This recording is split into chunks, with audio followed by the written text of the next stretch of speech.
Hello everyone. Let us discuss demand today. The definition of demand says it is the quantity of a product that consumers are willing and able to buy at various prices during a given period of time. Definitions are very crucial in economics. So let us break down the definition of demand to understand it further. The keywords in the definition are the willingness of the consumer, the ability of the consumer, price and time period. In economics, time dimension is very crucial.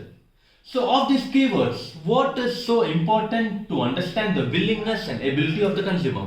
So, let us understand this with the help of example.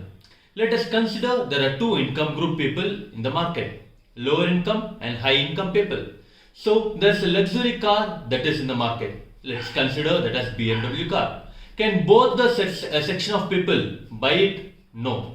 Only the rich class people will be able to buy it, but both the class will be having the willingness to buy. So only the demand backed by willingness to and ability to buy is what we call as effective demand. Producers in the market takes into consideration the effective demand because with the effective demand they will have an idea what is the price that has to be fixed, what is the quantity that they have to produce. So this gives the producer the right decision to make. So let us understand the law of demand. The law of demand states that there is inverse relationship between price and quantity demanded ceteris paribus. So here we are to consider only the relationship between price and quantity where we consider other things as constant. On what basis are they saying that there is inverse relationship? On basis of three conditions. First is a substitution effect. Your substitution effect says when there is change in price, the quantity demand will change. Your income effect says when there is change in price, the purchasing power of the consumer will change. What do we mean by diminishing marginal utility? We know utility means satisfaction, marginal means in addition. So here, the additional satisfaction that you gain from the consumption of additional unit changes. So based on these three conditions, we derive the law of demand.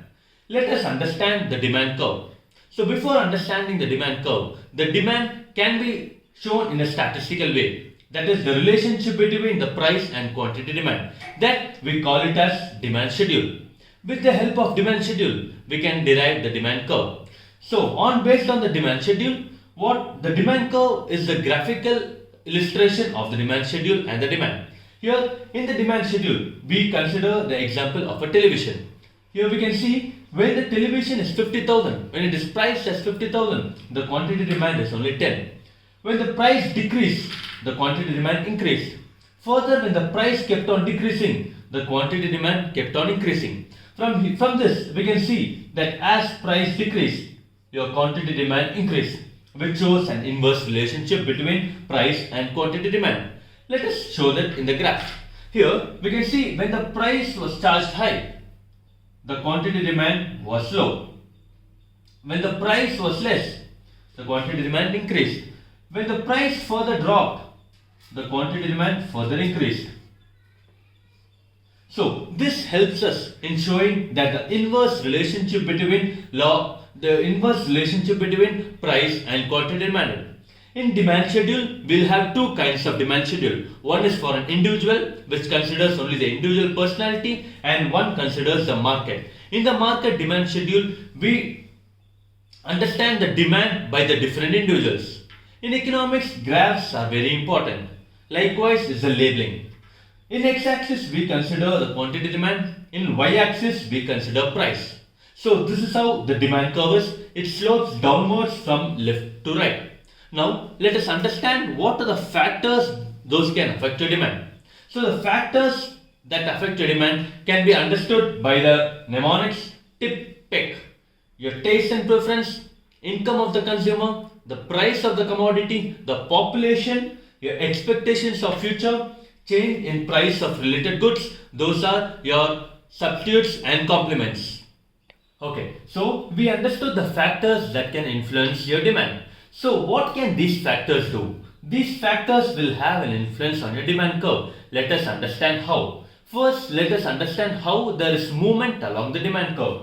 So movement along the demand curve will be only because of the price factor, that is price of that commodity. So when the price of television changes, let us assume this as our equilibrium point where the price is 30,000 and the quantity demand is 25. So when the price is increased, we know when the price is at 50,000, the quantity demand is only 10. So the movement from this point to this point is called as contraction. That is, there is contraction in the demand curve.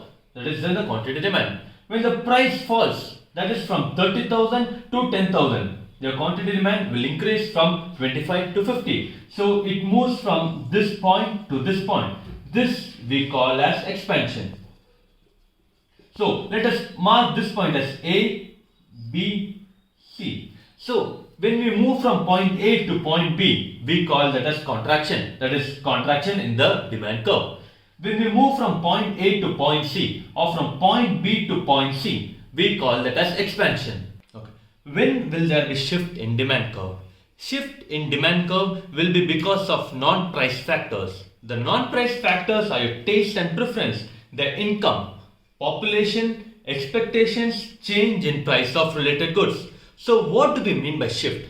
By shift we say because of any of these factors, it will have an impact on the quantity demanded and not the demand alone. Okay, so here when there is change in income, what will happen? Because of the income effect, we know the purchasing power of the consumers will change. So when the purchasing power of the consumers will change, they will have the money with them to spend more. So this will shift your demand curve from D to D1, assuming the price to be constant. So we can see that when the price was 30, our initial point was 25 of quantity demand. When there is change in any of the non-price factor, your quantity demand has increased to 40.